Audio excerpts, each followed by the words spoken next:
नमस्कार, श्री स्वामी समर्थ. स्वागत आहे तुमचं माझे स्वामी या चॅनलवर. तर कशा आहात सर्व? मस्त ना? मस्तच राहा आणि स्वामी सेवा करीत राहा. तर हा व्हिडिओ मी शूट गुरुवारी केला होता. तर गुरुवारी नवनाथ भक्तिसार ग्रंथाचं पारायण केलं होतं, म्हणजे स्वामी महाराजांनी ते माझ्याकडून करून घेतलं. तर त्या ग्रंथाच्या पारायणावेळी दिव्यामध्ये फुलाची आकृती तयार झालेली आहे.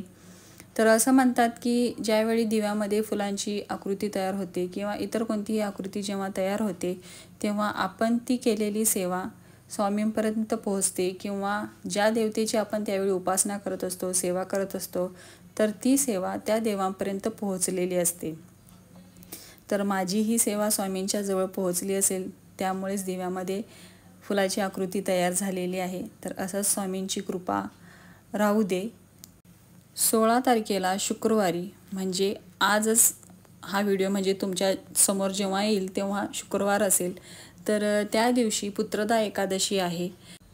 प्रत्येक एकादशीला संक्षिप्त श्रीमद भागवत 700 श्लोकी या ग्रंथाचे पारायण केल्यामुळे आपल्यावरील सर्व पितृदोषांचे निवारण होते. या दिवशी पारायण केल्याने श्री भगवान विष्णूंचा आशीर्वाद आपल्याला मिळतो. तर पुत्रदा एकादशीला ज्या स्त्री पुरुषांना पुत्र नाही, संतान प्राप्ती नाही, त्यांनी ह्या एकादशीला संक्षिप्त श्रीमद भागवत ग्रंथाचे पारायण करायचे आहे. तर ह्या पारायणाने त्यांना भगवान विष्णूंच्या आशीर्वादाने पुत्रप्राप्ती होईल. ज्यांच्या कुंडलीमध्ये पितृदोष आहे, ज्यांच्यावर प्रखर पितृदोष आहे, ज्यांना पितृदोषाचा भरपूर त्रास होतो, तर त्यांनी प्रत्येक एकादशीला संक्षिप्त श्रीमद भागवत ग्रंथाचं पारायण करायचं आहे. 700 श्लोकी जे ग्रंथ असतं, जे आता तुम्ही बघताय स्क्रीनवर, तशा प्रकारचं ग्रंथ हे दिंडोरी प्रणित केंद्रामध्ये मिळतं. तर या ग्रंथाचे तुम्हाला पारायण करायचे आहे. तर ह्या ग्रंथाचे तुम्ही 7, 9, 11 तुम्हाला जसे सोयीस्कर होतील, जसे करता येतील त्या पद्धतीने तुम्ही हे पारायण करू शकता. म्हणजे आता श्रावण महिना सुरू आहे, तर ह्या एकादशीपासून पण तुम्ही सुरुवात करू शकता ह्या पारायणाला. भगवान विष्णूंची सेवा म्हणून हे पारायण तुम्ही करू शकता. तर पारायण करताना सर्वात आधी आपल्याला संकल्प घ्यायचा आहे. संकल्प घेतल्यानंतर सर्वात आधी आपल्याला स्वामीस्तवन वाचायचं आहे. स्वामीस्तवन झाल्यानंतर एक वेळा गणपती अथर्व शीर्ष वाचायचा आहे आपल्याला. त्यानंतर श्री स्वामी समर्थ या मंत्राचा 1 माळ जप करायचा आहे. त्यानंतर आपल्याला 24 वेळा गायत्री मंत्र आणि 1 माळ विष्णू गायत्री मंत्र हा जप करायचा आहे. 1 वेळा पुरुष सूक्त आणि 1 वेळा स्त्री सूक्त हे आपल्याला सेवा करण्याचे, म्हणजे पारायण सुरू करण्याच्या अगोदर ह्या सगळ्या सेवा करायच्या आहे. ह्या सगळ्या ज्या सेवा सांगितलेल्या आहे, म्हणजे जे मंत्र सांगितलेले आहेत, ते आपल्या नित्यसेवेच्या पुस्तकामध्ये दिलेले आहेत.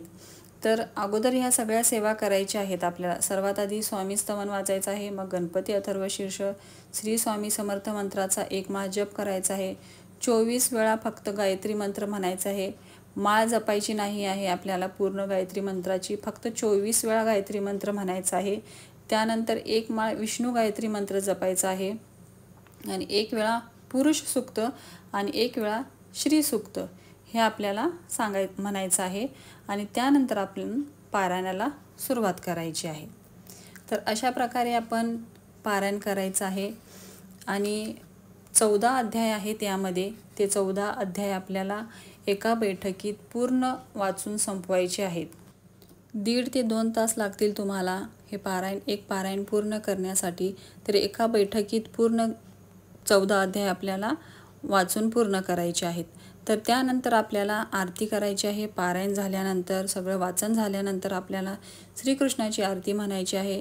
नंतर संक्षिप्त भगवताची आरती, म्हणजे संक्षिप्त भागवताची आरती आपल्याला म्हणायची आहे. ती पूर्ण, म्हणजे सगळ्या आरती पाठीमागे आपल्याला दिलेल्या आहेत. श्रीकृष्णाची आरती दिलेली आहे, सुलभ संक्षिप्त भागवताची आरती दिलेली आहे. तर ती आरती पण आपल्याला म्हणायची आहे. त्यानंतर स्वामी समर्थ महाराजांची आरती म्हणायची आहे आणि नंतर श्री नारायणांची आरती म्हणायची आहे. तर 4 आरत्या आपल्याला पारायणानंतर म्हणायच्या आहेत. तर ह्या पूजेची अशी काही मांडणी नसते. ह्या पूजेसाठी वेगळी मांडणी पारायणासाठी आपल्याला करायची नाही. देवघरासमोर बसून तुम्ही दिवा आणि अगरबत्ती लावून पारायणाला सुरुवात करायची आहे. पण सर्वात आधी तुम्हाला किती दिवसाचं तुम्ही पारायण करणार आहे त्या पद्धतीने तुम्हाला संकल्प घ्यायचा आहे आणि मग तुम्हाला सेवा करायची आहे. जेव्हा तुमचं पारायण पूर्ण होईल तर उद्यापनाच्या वेळी, सांगतेच्या वेळी आपल्याला गोपाल काला करायचा आहे. तर गोपाळ काला म्हणजे काय, तर हे भगवान श्रीकृष्णांचं नैवेद्य आहे. तर ते गोपाळ काला कशा पद्धतीने करायचं आहे, तर पोहे, लाह्या, दह्याचा चक्का, मीठ, हिरवी मिरची, दही, कोथिंबीर, साखर घालायची नाही. तर ह्या सगळ्या वस्तू एकत्रित करून आपल्याला गोपाळ काल्याचा भगवान श्रीकृष्णांना नैवेद्य दाखवायचा आहे. पोहे हे भिजवायचे आहेत थोडे आपल्याला आणि मग त्यामध्ये या सगळ्या वस्तू आपल्याला मिक्स करून म्हणजे मिश्रण तयार करायचं आहे आणि त्याचाच नैवेद्य आपल्याला श्रीकृष्ण भगवानांना दाखवायचा आहे. तर हे उद्यापनाच्या वेळी आपल्याला करायचं आहे. तर हे पारायण आपण पितृदोष निवारणासाठी करू शकतो. तर तसेच उद्या पुत्रदा एकादशी आहे. तर पुत्रदा एकादशी निमित्त पण आपण हे संक्षिप्त श्रीमद भागवत ग्रंथाचं पारायण करू शकतो. हे संक्षिप्त श्रीमद भागवत असलं तरी मूळ भागवत ग्रंथा इतकंच ह्याचं महत्त्व आहे, ह्याचं पावित्र्य आहे. तर त्यामुळे ह्या ग्रंथाचं पारायण नक्की तुम्ही करा. तुमच्यावर जर प्रखर पितृदोष असेल तर नक्की तुम्ही ह्या पारायणाचं ग्रंथाचं पारायण करा. तुम्हाला अनुभूती येतीलच, तुम्हाला प्रचिती येतीलच आणि तुमच्या ज्या काही इच्छा आहेत त्या तुमच्या पूर्ण होतील आणि प्रत्येक संकटातून, पितृदोषातून तुमची सुटका होईल आणि तुमच्या कुंडलीमध्ये जे काही पितृदोष आहेत तर ते फक्त या पारायणाने, तुम्हाला कुठल्याही प्रकारची पूजा वगैरे करायची गरज नाही. तर फक्त ह्या पारायणाने तुमच्यावरील पितृदोष कमी होऊन जाईल. आणि या ग्रंथामध्येच, या पारायण पोथीमध्ये संतती प्राप्तीसाठी पण काही 5 व्रते दिलेली आहेत. म्हणजे गोपूजन, कृष्णव्रत, आणखीन 3 काही व्रत दिलेले आहेत. तर 7 पारायण करून त्याबरोबर हे पण व्रत आपल्याला करायचे आहेत की ज्यांना संतती नाही त्यांना संतती प्राप्त होईल. तर नक्की तुम्ही हे ग्रंथ आणा आणि त्याचे पारायण करा.